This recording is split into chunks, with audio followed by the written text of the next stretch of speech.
Hello rice, हमारे YouTube channel शोरगुल times में आपका बहुत बहुत स्वागत है। कहानी सीक्रेट अमीरजादा के हर एपिसोड में हमारे चैनल को सभी मित्रों का भरपूर स्नेह और प्यार मिल रहा है। उम्मीद है भविष्य में भी इसी तरह का सहयोग बनाए रखेंगे। आप सभी मित्रों के सहयोग से ही हमारे चैनल की साख लगातार बढ़ते जा रही है।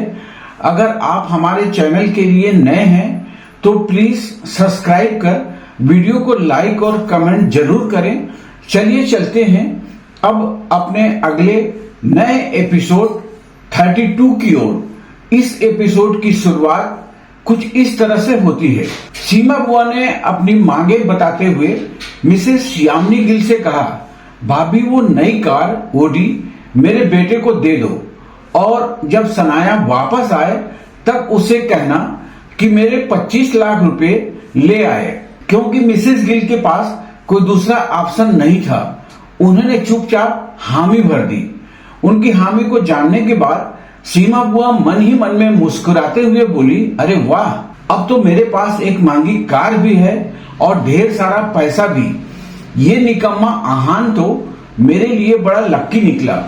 अब जब तक मेरे पास वो राज है तब तक जिंदगी आराम से कटेगी। जहां एक तरफ कोई आहान की वजह से खुशियां मना रहा था, आहान थोड़ा डिप्रेस महसूस कर रहा था। आहान ने कभी भी मिसेस गिल की कड़वी बातों को दिल पर नहीं लिया था, मगर आज उसे वो चुभ गई। आहान ने चलते हुए देखा कि एक आदमी अपने कुत्ते को वॉक करा रहा था। आहान न ही उस कुत्ते को जानता था और न ही उसके मालिक को, मगर पिछले 3 सालों से आहान रोज उन दोनों को घूमते हुए देखता था। उसने मन ही मन में कहा, हम किसी जानवर के साथ भी थोड़ा वक्त बिताते हैं तो थोड़ा सा लगाव हो जाता है, लेकिन मोम ने हमेशा मुझसे नफरत की है। तभी सनाया अपने बिल्डिंग से बाहर आ गई।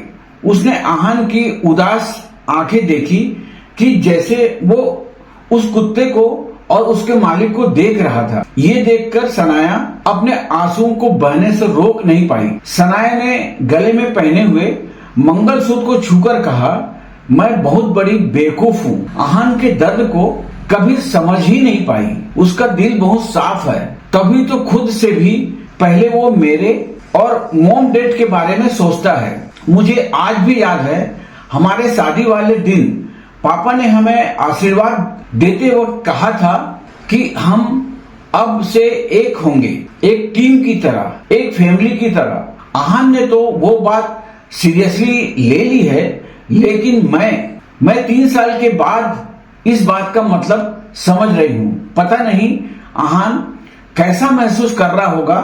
एकदम से सनाया को आहान का चेहरा याद आ गया और वो भागकर आहान के पास चली गई। आहान अपना नाम सुनकर जैसे ही आहान पीछे मुड़ा, सनाया ने उसे कसकर हक कर लिया। आहान कुछ समझ पाता कि ये क्या हो रहा है। उसे सनाया के आंसू अपने बदन पर महसूस हो रहे थे। एक ही पल में जब उसकी बीवी रो रही थी, आहान अपनी सारी फीलिंग को भूल गया और बोला, सनाया क्या हुआ, क्या आप ठीक हैं? सनाया कुछ देर तक ऐसी ही रोती रही। आहान भी उसका सर सहलाते हुए उसे शांत करने की नाकाम कोशिश कर रहा था। कुछ देर बाद सनाया आहान के पीठ से हाथ फेरते हुए कहा, आहान, आई एम सॉरी।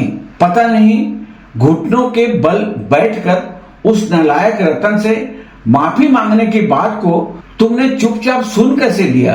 अगर मैं तुम्हारी जगह होती तो वो सब सहन नहीं कर पाती।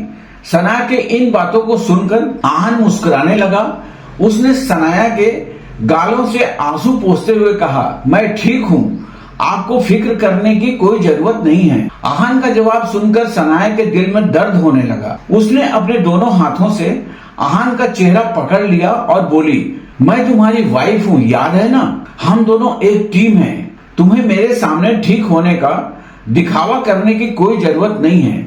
मैं शर्मिंदा हूँ, मेरे होने के बावजूद भी तुम्हें वो सब सहना पड़ा। प्लीज मुझे माफ कर दो। आहान ने एक प्यारी सी मुस्कान के साथ अपनी बीवी को देखा। आज सनाया सच में उसकी फिक्र कर रही थी। यह देखकर आहान को बहुत अच्छा लग रहा था। उसने सनाया की आंखों में आंखें डालकर बोला, सनाया, आपको मुझसे कभी भी सॉरी कहने की जरूरत नहीं है। आप कुछ गलत नहीं कर सकती। आज जो कुछ भी हुआ था उसमें सनाया की कोई गलती नहीं थी। उल्टा वो खुद आज आहान के लिए बढ़िया सा कार खरीदी थी, आहान के साथ मार्केट भी गई थी। और इतना ही नहीं, सनाया ने तो आज सबके सामने बिना डरे आहान का साथ भी दिया था। ये सब तो सीमा बुआ और मिसेस गिल की वजह से हो रहा था। सनाया ने फिर आहान से कहा, लेकिन मोम की तो गलती है ना, उन्हें तुम्हारे साथ इस तरह से पेश नहीं आना चाहिए था। सनाया की बात सुनकर आहान ने उसे गले लगा लिया। वो इस सब में सनाया को परेशान होते हुए नहीं देखना चाहता था।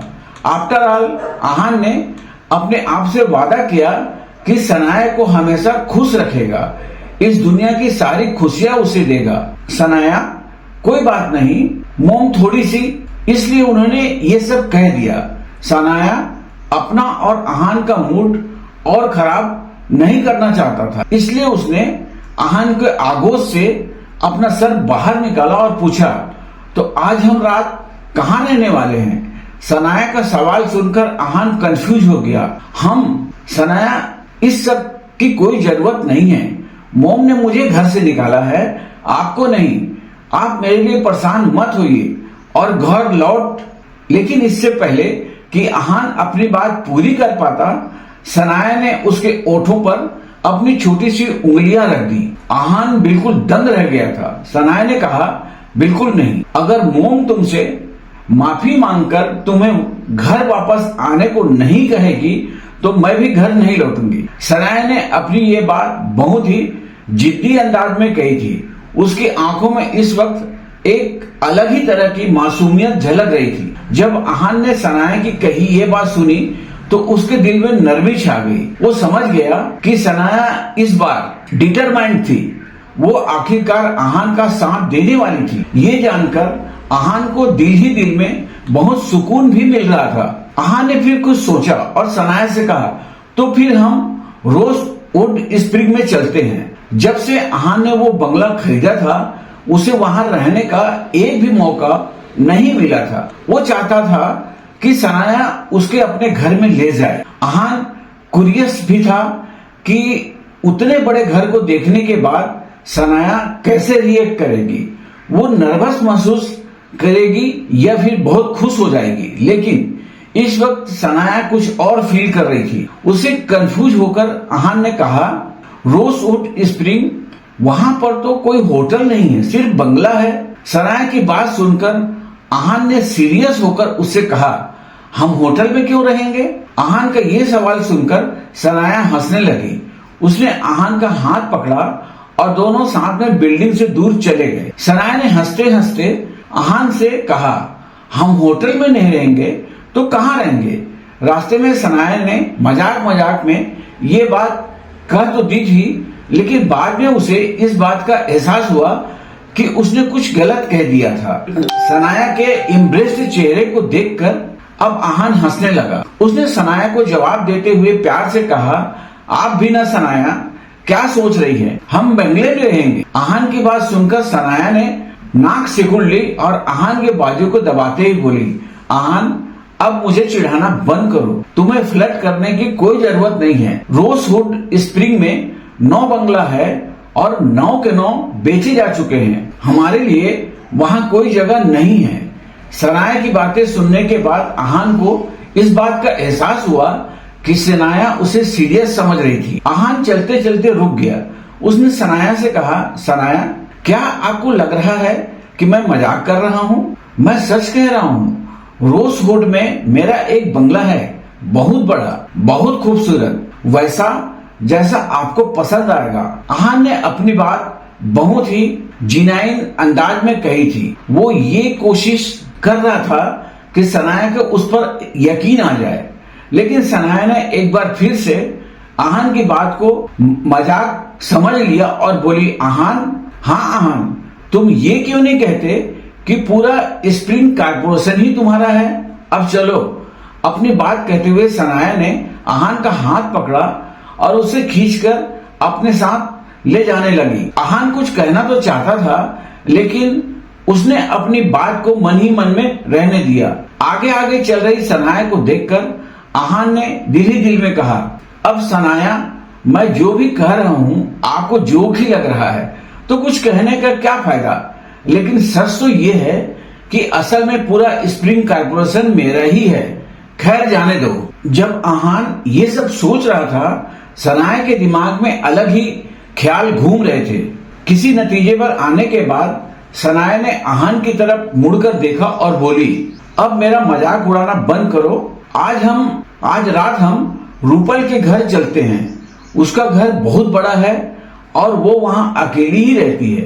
वो हम दोनों को वहाँ रहने के लिए मना नहीं करेगी। अब जब सनाया ने अपना मन बना ही लिया था तो आहान क्या कह सकता, उसने भी हामी भर दी। वैसे तो सनाया ने जब रूपल के घर जाने को कहा तो आहान थोड़ा अनकंफर्टेबल हो गया, लेकिन सनाया की खुशी के लिए वो कुछ भी करने को तैयार था।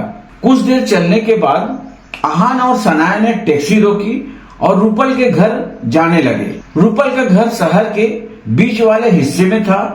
भले ही उस लोकेलिटी को रोजवुड स्प्रिंग से कंपेयर नहीं किया जा सकता था, लेकिन फिर भी शिमला शहर का यह हिस्सा वाकई में बहुत लविश और खूबसूरत था। टैक्सी में बैठने के बाद जब सनाया ने अपने आने की खबर देने के लिए कॉल किया और उसे सब कुछ बता दिया। कुछ देर बाद वो दोनों रूपल के घर के बाहर थे। सनाया और आहान एक दूसरे की तरफ देखते हुए खड़े हो गए। कोई भी दरवाजे पर डोरबेल बजाने के लिए आगे नहीं बढ़ रहा था। आहान ने कुछ सोचा और आंखों में इशारा करते हुए सनाया से बोला, क्या हम अंदर नहीं जा रहे हैं? डोरबेल बजाते हैं। आहान की ये बात सुनकर सनाया हंसने लगी। उसने आहान से कहा, इस घर में डोरबेल नहीं है। आहान जब ये बात सुनी उसे बड़ी हैरानी हुई। उसने सनाया से सवाल करते हुए कहा, क्या डोरबेल नहीं है? लेकिन क्यों? सनाया ने आहान से ऐसे ही किसी सवाल की उम्मीद की थी। वो कुछ कदम आगे चलकर एक पौधे के पास गई और आहान से बोली, वो क्या है ना, जब रूपल छोटी थी उसका हाथ डोरबेल तक नहीं पहुंच पाता था और इस बात के लिए कजिन उसे बहुत चिढ़ाते थे। वैसे तो रूपल ने बहुत एक्सरसाइज करके अपनी हाइट बढ़ा ली, लेकिन तब से रूपल को डोरबेल से नफरत है। इसलिए जब उसने अपना खुद का घर लिया तो कोई डोरबेल नहीं लगवाई। ये बात सुनकर आहान का मुंह बन गया। उसने सोचा कि ऐसी कोई अजीब सी बात रूपल से ही रिलेटेड हो सकती थी। सनाया ने फिर आगे कहा, डोरबेल न होने का दूसरा रीजन ये है कि रूपल को घर में मेहमान बुलाना अच्छा नहीं लगता, इसलिए अगर घर पर डोरबेल ही नहीं होगा तो लोग उसे परेशान ही नहीं करेंगे। आहान ने फिर रूपल के इस बड़े से विला को देखते हुए मन ही मन में कहा, यह रूपल किसी चुड़ैल से कम नहीं है।